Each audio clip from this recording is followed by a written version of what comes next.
Hello everyone, welcome to genius IAS. आज हम एक नई लेक्चर सीरीज स्टार्ट करेंगे, इंडियन ज्योग्राफी। ये लेक्चर सीरीज मेनली जो हम कर रहे हैं वो एचसीएस पॉइंट ऑफ व्यू से कर रहे हैं, हरियाणा सिविल सर्विसेज। लेकिन ये यूपीएससी, यूपीपीसीएस और अदर स्टेट पीसीएस में भी उतनी इफेक्टिव रहेगी। इसमें हम इंडियन ज्योग्राफी करेंगे फ्रॉम द स्टार्टिंग। पहले कोई भी टॉपिक करेंगे और टॉपिक के साथ उसके टॉपिक कंप्लीट होगा तो हम एमसीक्यू करेंगे जो प्रीवियस ईयर में आए हुए हैं। ये पैटर्न रहेगा इस पूरी की पूरी सीरीज में। तो स्टार्ट करते हैं आज का लेक्चर। इंडियन ज्योग्राफी में हम क्या क्या पढ़ेंगे? Geological history of India, physiography of India, Indian weather seasons, climate region of India and soils of India. ये मेन टॉपिक है जो हम पढ़ेंगे और मोस्टली क्वेश्चन यहीं से पूछे जाते हैं। ओके, तो स्टार्ट करते हैं। सबसे पहला जो कॉमन क्वेश्चन पूछा जाता है वो ये पूछा जाता है कि इंडिया अर्थ पे या ग्लोब में कहाँ पे लाई करता है। ठीक है, सो ये इंडिया है, इसको देखते हैं कि ये कहाँ पे लाई करता है। This is earth. ठीक है, अर्थ पे दो तरह की लाइन होती हैं। एक वो लाइन है, ये मैनमेड लाइन है दोनों। एक वो लाइन है जो वेस्ट टू ईस्ट ड्रॉ की जाती है। ठीक है, जो west to east line draw की जाती है उनको लैटिट्यूड बोलते हैं। और एक वो लाइन है जो नॉर्थ से साउथ ड्रॉ की जाती है। ठीक है, उनको लॉन्गिट्यूड बोलते हैं। जितनी भी line west to east draw की जाती हैं वो सारी लाइन हम लोगों को नहीं पढ़नी है। हमें उनमें से कुछ सिलेक्टेड लाइंस को ध्यान रखना है। जैसे जो लाइन नॉर्थ से साउथ के मिड पॉइंट से होके गुजरती है, ठीक है, उसको हम इक्वेटर बोलते हैं। इक्वेटर एक टाइप ऑफ लैटिट्यूड है, लेकिन इक्वेटर वो लैटिट्यूड है जो अर्थ के मिड से गुजरता है और वेस्ट टू ईस्ट जाता है। ठीक है, ऐसे ही कुछ और लैटिट्यूड हैं जो हम लोग पढ़ेंगे। एक लैटिट्यूड हम पढ़ेंगे 23.5 डिग्री नॉर्थ, जिसको बोलते हैं ट्रॉपिक ऑफ कैंसर।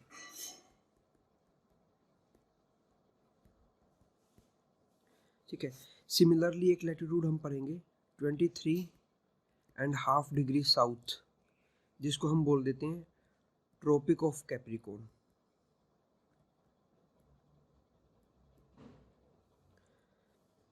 देन एक लैटिट्यूड हम पढ़ेंगे 66.5 डिग्री नॉर्थ, जिसको हम बोलते हैं आर्कटिक सर्कल।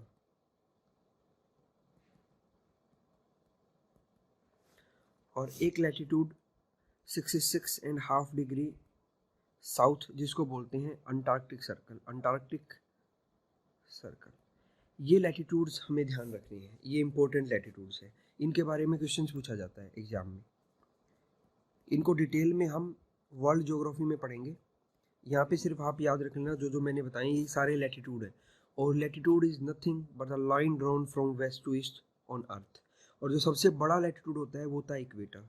इक्वेटर कहाँ पे है? जो नॉर्थ से साउथ का मिड पॉइंट लेके उस मिड पॉइंट को वेस्ट और ईस्ट में अगर हम मिला देते हैं तो वो इक्वेटर है। ठीक है, एज वी नो कि अर्थ नियरली स्फीयर से सेफ है, तो ये जितने भी लैटिट्यूड खींचे जाते हैं ये ऐसे सर्कल में खींचे जाते हैं। ठीक है, इसीलिए इनमें से हम कुछ के नाम के पीछे सर्कल लगा हुआ है, जैसे आर्कटिक सर्कल, अंटार्कटिक सर्कल। तो वैसे तो इक्वेटर भी एक सर्कल है।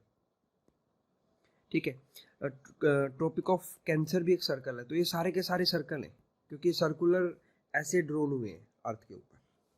ठीक है, सिमिलरली नॉर्थ से साउथ जो खींचे जाते हैं उनको बोलते हैं लॉन्गिट्यूड।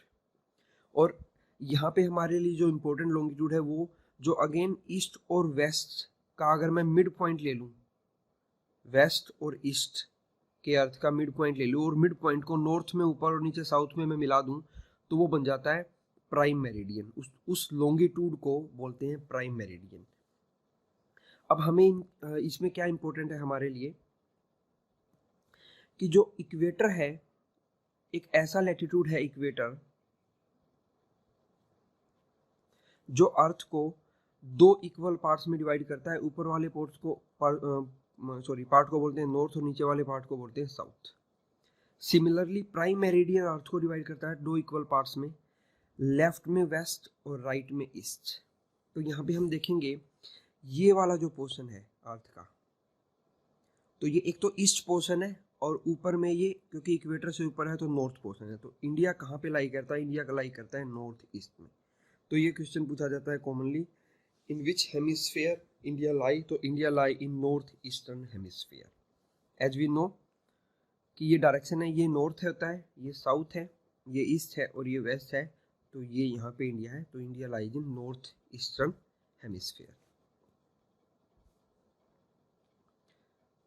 ओके, नेक्स्ट देन उसके बाद हम थोड़ा सा एक बार हिस्ट्री देखते हैं कि अर्थ कैसे डेवलप हुआ है। जैसे स्टार्टिंग में माना जाता था कि पूरा का पूरा अर्थ एक ही स्ट्रक्चर था, एक ही कॉन्टिनेंट था जिसका नाम था पेंजिया। धीरे धीरे टाइम के साथ वो पेंजिया 2 में ब्रोक हो गया। एक का नाम था जो साउथ में था उसका नाम था गोंडवाना लैंड, और जो नॉर्थ में था उसका नाम था लोरेसिया। फिर उसके बाद गोंडवाना अलग डिवाइड हो गया काफ़ी सारे कॉन्टिनेंट में, और जो लोरेसिया था वो भी डिवाइड हो गया, उसने एक यूरेशिया बना दिया और एक नॉर्थ अमेरिका बना दिया, नॉर्थ अमेरिका। सो हम जो एक कॉमन क्वेश्चन पूछा जाता है एग्जाम्पल में, वो ये पूछा जाता है कि जब अर्थ फर्स्ट टाइम डिवाइड हुआ तो India was the part of which continent? तो India was the part of Gondwana land, ये पूछा जाता है। इसके बाद ये फर्दर डिवाइड हुए और आज प्रेजेंट टाइम पे हम ऐसे हैं। तो India was initially part of Gondwana land. तो इसी को थोड़ा सा डिटेल में देखते हैं। ये गोंडवाना लैंड है नीचे वाला पोर्शन, ठीक है। ये इंडिया है। इंडिया पहले अफ्रीका के साथ कनेक्टेड था, और ये छोटा सा दिख रहा है, ये है मेडागास्कर। इस पे भी क्वेश्चन आता है because Madagascar is the largest island in Indian ocean. Indian ocean में लार्जेस्ट आइलैंड है मेडागास्कर। आइलैंड क्या होता है? कोई भी लैंड अगर वो चारों तरफ से पानी से घिरी हुई है, ठीक है, तो उसको हम आइलैंड बोल देते हैं। तो क्वेश्चन पूछा जाता है व्हाट इज द बिगेस्ट या largest island on Indian ocean? तो आंसर हो जाएगा Madagascar. And what is the largest island on earth? तो उसका आंसर हो जाएगा ग्रीनलैंड। ये ग्रीनलैंड कहाँ पे है? ये कनाडा के पास में है। कनाडा के पास में है, लेकिन ये कनाडा का पार्ट नहीं है। Greenland is a part of Denmark, और डेनमार्क जो है वो एक यूरोपियन कंट्री है, ठीक है। तो डेनमार्क का पार्ट है ग्रीनलैंड। तो ये क्वेश्चन आता है जो हमने यहाँ पे डील किया, that India was the part of Gondwana land. Clear है? ऐसा कब था? प्री कैम्ब्रियन इरा में ऐसा था, लेकिन ये हमें ज़्यादा याद रखने की रिक्वायरमेंट नहीं है। सिर्फ इतना हमें ध्यान रह जाए that India was the part of Gondwana land, तो वो हमारे लिए काफ़ी है। देन दिस इज अगेन एक और क्लियर पिक्चर है। ये इंडिया था, ये ब्रोक हुआ, और ये रेड एरो शो कर रहा है कि इंडिया ने अपना नॉर्थवर्ड मूवमेंट स्टार्ट किया था after broke down from Gondwana land. India start moving northward. और अगर एग्जैक्ट पूछोगे किधर मूव किया, तो नॉर्थ, साउथ, ईस्ट और वेस्ट। तो India starts it's journey in north eastern direction. So 150 year ago India plate broke down from Gondwana land. Indian plate, plate का मतलब क्या है कि जितना भी जो हमारा ग्लोब है, जो हमारी अर्थ है, उस पर डिफरेंट प्लेट्स हैं, ऐसे अलग अलग प्लेट्स हैं काफ़ी सारी। कुछ मेजर प्लेट हैं, ठीक है, कुछ माइनर प्लेट हैं। 7 मेजर प्लेट हैं। ये फिगर आपको ध्यान रखना है क्योंकि पूछा जाता है how many major plates are there on the earth. तो 7 मेजर प्लेट्स हैं, इनको हम वर्ल्ड ज्योग्राफी में पढ़ेंगे। माइनर प्लेट अराउंड 22 के अराउंड माइनर प्लेट्स हैं। प्लेट्स कुछ भी नहीं है, अर्थ को डिफरेंट डिफरेंट पार्ट्स में आप मान लो कि डिवाइड किया गया है, या ऑटोमेटिकली नेचुरल डिवीजन है, उनको प्लेट्स बोलते हैं। सो India is a part of Indo Australian plate. ये एक प्लेट है, लार्ज प्लेट। जो मैंने मेजर प्लेट बताई उनमें से एक मेजर प्लेट है Indo Australian plate. So India is a part of Indo Australian plate. ये भी एक क्वेश्चन है जो पूछा जाता है। Total 7 major plate Out of those 7 major plate, India is a part of Indo-Australian plate. So India broke down, started its journey northward, या exactly पूछोगे तो नॉर्थ ईस्टर्न डायरेक्शन में, और 15 million year ago India broke from Madagascar. Madagascar मैंने आपको बता दिया largest island है ये इंडियन ओशन में. ठीक है, ये ईयर्स हमें याद रखने की रिक्वायरमेंट नहीं है, जस्ट हमें इतना याद रखना है India broke down from Madagascar and India broke down from Gondwana land and starts it's journey northward और इन नॉर्थ ईस्ट डायरेक्शन. ठीक है, ये इंडिया ब्रोक डाउन हुआ और इसने नॉर्थवर्ड ऐसे ये अपनी जर्नी स्टार्ट की. ठीक है, और ऊपर जाके ये यूरेशियन प्लेट से टकरा गया. ये लोरेशिया 2 पार्ट्स में डिवाइड हुआ था, तो ये बन गया था यूरेशिया. ठीक है, और ये नॉर्थ अमेरिका. तो इस यूरेशियन प्लेट के साथ ही इंडिया टकराया. सो आपको ध्यान रखना है, जब भी 2 कॉन्टिनेंट प्लेट टकराती हैं, एक कॉन्टिनेंट प्लेट यूरेशिया की और एक कॉन्टिनेंट प्लेट इंडिया की, जब भी 2 कॉन्टिनेंट प्लेट एक दूसरे से टकराती हैं तो वो फोल्ड माउंटेन बनाती हैं, और इन दोनों के टकराने से ऐसी ही एक फोल्ड माउंटेन बनी जिसका नाम है हिमालय. ये आपको ध्यान रखना है, Himalayas are the fold mountain. कैसे बनी है? 2 कॉन्टिनेंट प्लेट एक दूसरे से टकराई. कौन सी कॉन्टिनेंट प्लेट? यूरेशियन प्लेट टकराई है इंडो ऑस्ट्रेलियन प्लेट के साथ. इंडो ऑस्ट्रेलियन प्लेट के साथ. आप कहोगे कि यहाँ पे तो हमें अलग अलग दिख रहा है, ये एक प्लेट नहीं दिख रही, लेकिन एक्चुअल में ये हम सिर्फ कॉन्टिनेंट देख रहे हैं, नीचे यहाँ पे ओशियन भी है. ठीक है, तो जो प्लेट है वो ऐसे कुछ है, ऐसे कुछ. ये एक प्लेट है जो टूट के अलग हो गई थी, और ये इंडिया नॉर्थवर्ड गया और ये इधर आ गया यहाँ पे ऑस्ट्रेलिया.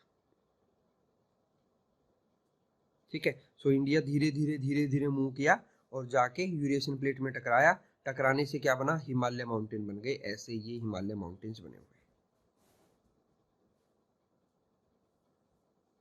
ठीक है, उसी चीज को और दिखाया गया है कि ये यूरेशियन प्लेट है और ये इंडियन प्लेट है. ठीक है, ये नीचे ओशियन है, तो ओशियन प्लेट भी टकराई. यूरेशिया की जो ओशियन प्लेट है, ओशियन प्लेट, वो इंडिया की ओशियन प्लेट से टकराई. ठीक है, और यूरेशिया की कॉन्टिनेंट प्लेट इंडिया की कॉन्टिनेंट प्लेट से टकराई, तो इसकी वजह से हिमालय बना है. Collision between Indian plate and Eurasian plate, upliftment of Himalaya. और हिमालय कैसी माउंटेन है? फोल्ड माउंटेन है. फोल्ड माउंटेन कैसे बनती हैं? जब 2 कॉन्टिनेंट एक दूसरे से टकराते हैं तो वो फोल्ड माउंटेन बनाते हैं. अगेन हमें टाइम याद रखने की रिक्वायरमेंट नहीं है कि ये कौन से टाइम में हुआ था. This is currently how India looks like. ये पाकिस्तान है, ये नेपाल है, ये तिब्बत है. तिब्बत को चाइना अपना रीजन मानता है. ये बांग्लादेश है, म्यांमार, ये बे ऑफ बंगाल, ये Arabian Sea. Bay of Bengal और अरेबियन सी दोनों इंडियन ओशन के पार्ट हैं. ठीक है, ये जो है ये अरेबियन पेनिनसुला है.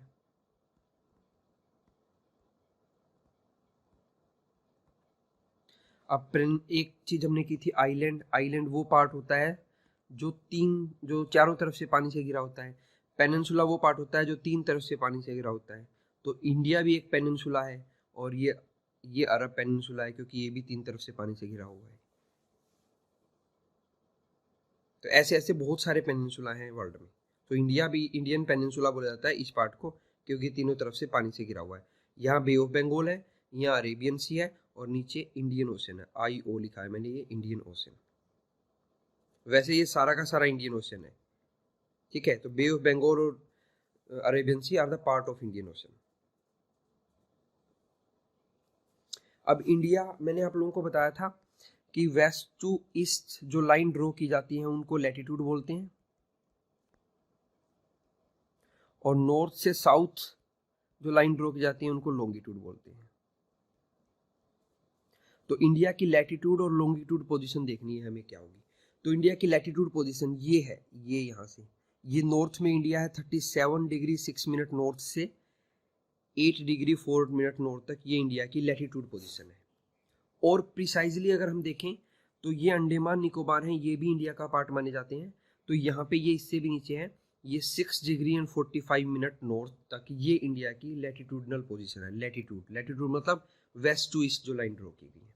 और यहीं अंडमान निकोबार में सबसे नीचे जो पॉइंट है इसको बोला जाता है इंदिरा पॉइंट, ये नहीं आएगा यहाँ पे, इंदिरा पॉइंट।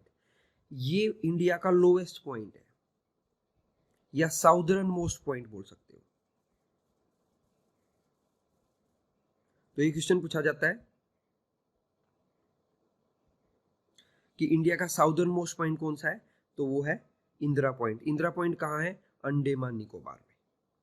और अगर इंडियन पेनिनसुला, मैंने आप लोगों को पिछली स्लाइड में बताया था कि ये पेनिनसुला है जो तीनों तरफ से पानी से घिरा है।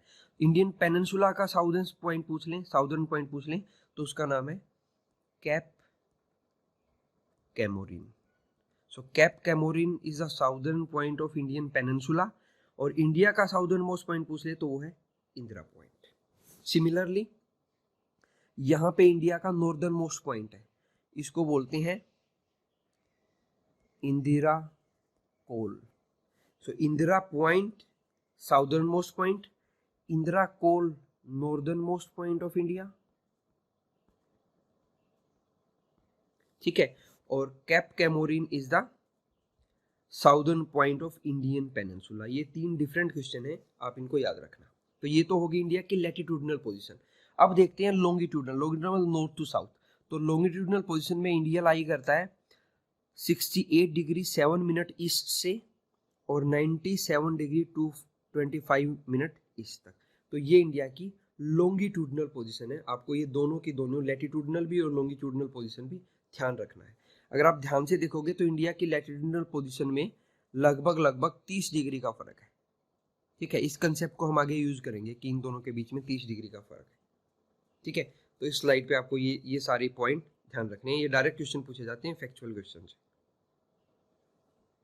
ठीक है। ये इंडिया है, यहाँ इंदिरा कोल है। मैं पूरी फुल फॉर्म नहीं लिखूंगा बार बार। इंदिरा कोल जो नॉर्दर्न मोस्ट पॉइंट, यहाँ पे इंदिरा पॉइंट है जो साउदर्न मोस्ट पॉइंट है। ये कैप कैमोरिन है जो इंडियन पेनिनसुला का साउदर्न मोस्ट पॉइंट है। ये बे ऑफ बंगाल है, ये अरेबियन सी है, ठीक है। और ये इंडिया की लॉन्गिट्यूडनल पोजीशन और ये इंडिया की लैटिट्यूडनल पोजीशन है, ठीक है। अब हम इंडिया को और डिटेल में देखेंगे, ठीक है, एक एक पार्ट को, इंडिया में कहाँ पे क्या है, ठीक है। उसमें आगे चलने से पहले सबसे पहले चीज देखते हैं। This is Haryana, this is Delhi, ये छोटा सा Delhi. Then this is Jharkhand, this is MP, Chhattisgarh and Telangana. Haryana, Delhi, Jharkhand, MP, Chhattisgarh, Telangana. अगर आप लोग ध्यान से देखोगे जो मैंने स्टेट लिए हैं उनमें एक चीज कॉमन है। क्या कॉमन है कि इंडिया में कोई भी स्टेट या तो वो किसी ना किसी फॉरेन कंट्री के साथ अपनी बॉर्डर शेयर करता है या फिर किसी ना किसी वाटर बॉडी के साथ। देखो जैसे ये बिहार है तो बिहार नेपाल के साथ करता है। ये सिक्किम है, सिक्किम उधर तिब्बत के साथ, इधर नेपाल के साथ, इधर भूटान के साथ। ये अरुणाचल प्रदेश है, ये तिब्बत के साथ। ये राजस्थान है, ये पाकिस्तान के साथ। गुजरात पाकिस्तान के साथ। ये महाराष्ट्र है, ये अरेबियन सी। कर्नाटका अरेबियन सी। तो इस तरह से मोस्टली स्टेट इंडिया के या तो किसी फॉरेन कंट्री के साथ अपना बॉर्डर शेयर करते हैं या किसी वाटर बॉडी के साथ या दोनों चीज़ों के साथ। जैसे ये है West Bengal, West Bengal water body के साथ भी करता है, बे ऑफ बंगाल के साथ, और इधर ये बांग्लादेश के साथ भी करता है। तो ये जो स्टेट मैंने निकाले हैं 6 स्टेट, ये 6 स्टेट ऐसे हैं जो ना ही तो किसी फॉरेन कंट्री के साथ बॉर्डर शेयर करते हैं और ना ही किसी वाटर बॉडी के साथ अपनी बाउंड्री शेयर करते हैं। तो ये एक फैक्चुअल क्वेश्चन बन सकता है that which of the following Indian state neither share their boundary with any foreign country NOR with any water body. तो आपको ऑप्शंस में एक इनमें से कोई मिल जाएगा और बाकी कोई ऑप्शन मिल जाएगा। तो ये 6 स्टेट आपको ध्यान रखने हैं, फैक्चुअल इंफॉर्मेशन है। नाउ अब एक एक पार्ट्स को पढ़ेंगे इंडिया के। सबसे पहले सबसे अपर मोस्ट पार्ट को पढ़ते हैं जम्मू कश्मीर। This is Jammu Kashmir. ये टोटल जम्मू कश्मीर है पूरा का पूरा। इसमें ये वाली जो लाइन है ये है LOC, लाइन ऑफ कंट्रोल। ये हमारी लाइन है पाकिस्तान के साथ। और ये लाइन है LAC, line of actual control, ये हमारी लाइन है चाइना के साथ। ये दोनों ही डिस्प्यूटेड लाइन है। डिस्प्यूटेड क्यों है? क्योंकि इंडिया के अकॉर्डिंग ना ही तो एलओसी यहाँ से होनी चाहिए, इंडिया के अकॉर्डिंग एलओसी यहाँ से होनी चाहिए, और इंडिया के अकॉर्डिंग एलएसी यहाँ से होनी चाहिए। तो इंडिया के अकॉर्डिंग अक्साई चीन भी इंडिया का पार्ट है, और ये पीओके है, पाकिस्तान ऑक्यूपाइड कश्मीर, और ये भी इंडिया का पार्ट होना चाहिए। ठीक है, तो ये एलएसी पाकिस्तान के साथ, एलओसी पाकिस्तान के साथ, और एलएसी जो है वो चाइना के साथ। अब ये अक्साई चीन है। अक्साई चीन इंडिया में कश्मीर का वो पार्ट है जो चाइना ने 1962 में के बाद इंडो चाइना जो वार हुआ था उसके बाद से ये चाइना के पास है कंप्लीटली। ठीक है, और इधर ये पीओके है, ये भी ये पाकिस्तान के पास है। ऊपर का पीओके का एक हिस्सा पाकिस्तान ने ऑलरेडी चाइना को दे दिया है, मतलब एक तरह से सेल कर दिया है चाइना को। इस पे भी इंडिया को ऑब्जेक्शन है कि ये हमारा पोर्शन, आप चाइना को कैसे सेल कर सकते हो, और चाइना इंडिया का पोर्शन पाकिस्तान से कैसे बाई कर सकता है। ठीक है, तो ये कुछ इश्यूज हैं जो चलते रहते हैं। अब ये जो लाइट येलो कलर है, ये सारा का सारा, अगर मैं एक बार दूसरे पेन से शो करूं,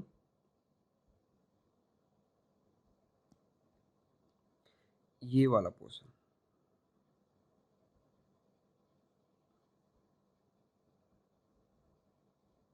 ठीक है, ये सारा का सारा पोर्शन इंडिया का है। पहले ये एक स्टेट था जिसका नाम जम्मू एंड कश्मीर था, लेकिन नाउ वी ऑल नो कि जम्मू कश्मीर के 2 डिवीजन कर दिए गए हैं।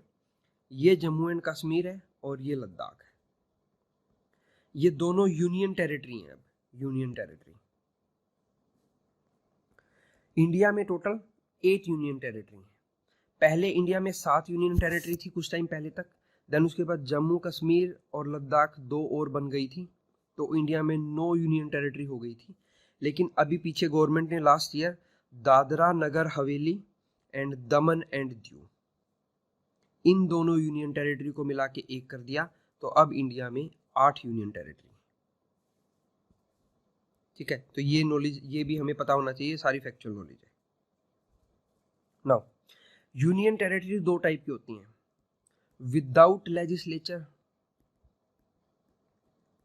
और with legislature. Without legislature, legislature क्या होता है? लेजिस्लेचर वो होते हैं जो लॉ बनाते हैं। जैसे हरियाणा में लेजिस्लेचर है, ठीक है, हमारे यहाँ पे 90 एमएलए होते हैं, ठीक है, 90 एमएलए हैं, तो वो लॉ बनाते हैं। ठीक है, तो और वो अपना एक नेता चुनते हैं, उनमें से जो मेजोरिटी पार्टी का लीडर होता है उसको सीएम बोलते हैं। तो यूनियन टेरिटरी को जो विदाउट लेजिस्लेचर है उसको गवर्न करता है एलजी, लेफ्टिनेंट गवर्नर। ठीक है, और जो विद लेजिस्लेचर हैं, विद लेजिस्लेचर इंडिया में 3 यूनियन टेरिटरी हैं, एक दिल्ली है, एक पुदुचेरी, और एक है Jammu and Kashmir. Jammu and Kashmir, writing थोड़ा सा ऐसी है मेरी, तो जम्मू एंड कश्मीर। ठीक है, तो ये 3 यूनियन टेरिटरी हैं जो विद लेजिस्लेचर हैं, मतलब यहाँ पे तीनों जगह पे सीएम होते हैं, और बाकी बाकी जो यूनियन टेरिटरी हैं वो विदाउट लेजिस्लेचर है, उनको एलजी गवर्न करते हैं। तो क्या विद लेजिस्लेचर में एलजी नहीं होता? नहीं, यहाँ पे भी होता है लेफ्टिनेंट गवर्नर। लेफ्टिनेंट गवर्नर दोनों में होता है, लेकिन विदाउट लेजिस्लेचर में सारा का सारा काम एलजी का होता है, और विद लेजिस्लेचर में सीएम जो है वहाँ पे उसकी एक कैबिनेट होती है जो लॉ बनाती है, सॉरी उसका एक लाइक स्टेट पार्लियामेंट होती है, स्टेट असेंबली होती है, एग्जैक्टली बोलोगे तो स्टेट असेंबली होती है, स्टेट असेंबली में लॉ बनाई जाती है। ठीक है, विदाउट लेजिस्लेचर में क्या होता है कि सेंट्रल गवर्नमेंट जो है, पार्लियामेंट जो है वो लॉ बनाती है, और वो एलजी के परमिशन के साथ वहाँ पे इम्प्लीमेंट हो जाते हैं। ठीक है, तो ये हमने पढ़ा जम्मू कश्मीर के बारे में और लद्दाख रीजन के बारे में सारा। अब यहाँ पे एक पॉइंट और है, अब ये हिस्सा देखोगे जो बहुत ज़्यादा येलो है, ये भी जम्मू एंड कश्मीर का पार्ट है, इसका नाम है सियाचिन ग्लेशियर। ये सियाचिन ग्लेशियर के बारे में एक फैक्ट है, this is the highest battlefield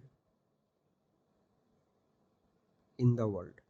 world में ये हाईएस्ट बैटलफील्ड है, मतलब जहाँ पे लड़ाई हुई है किन्हीं 2 कंट्रीज के बीच में, तो उस वो सबसे हाईएस्ट बैटलफील्ड सियाचिन ग्लेशियर है वर्ल्ड में।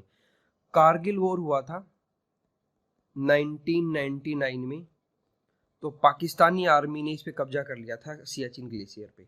तो उसको फ्री कराने के लिए हमारे इंडियन साइड से इंडियन एयरफोर्स और आर्मी ने मिलकर एक ऑपरेशन चलाया था जिसको बोलते हैं ऑपरेशन मेघदूत। तो ये ऑपरेशन मेघदूत से हमारी आर्मी ने और एयरफोर्स ने दोबारा से सियाचिन ग्लेशियर पे अपना कब्जा ले लिया और अभी सियाचिन ग्लेशियर पे हमारा कब्जा है। तो ये सारी फैक्चुअल इन्फॉर्मेशन है, ये सब आपको याद रखना है कि ऑपरेशन मेघदूत और highest battlefield in the world.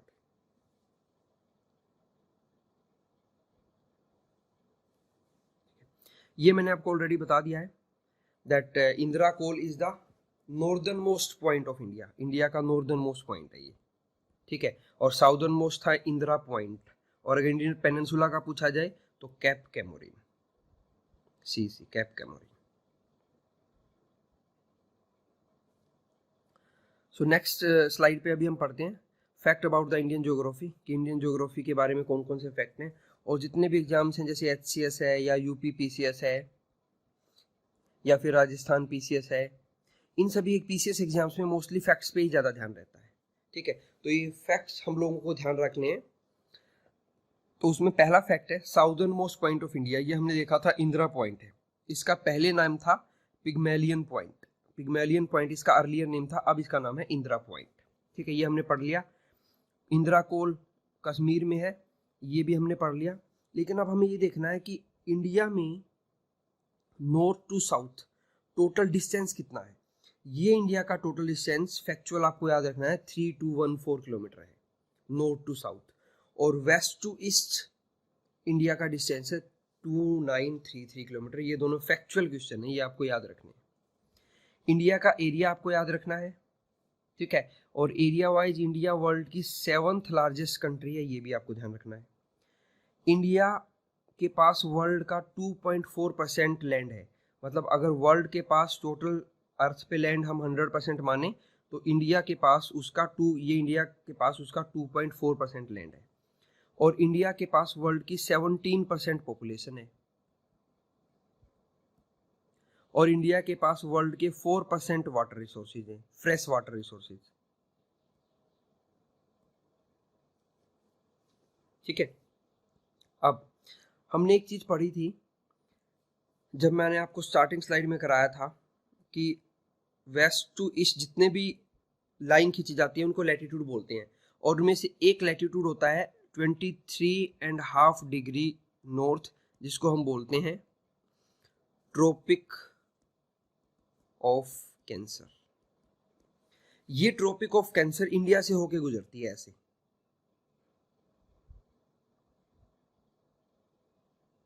होके गुजरती है इंडिया से।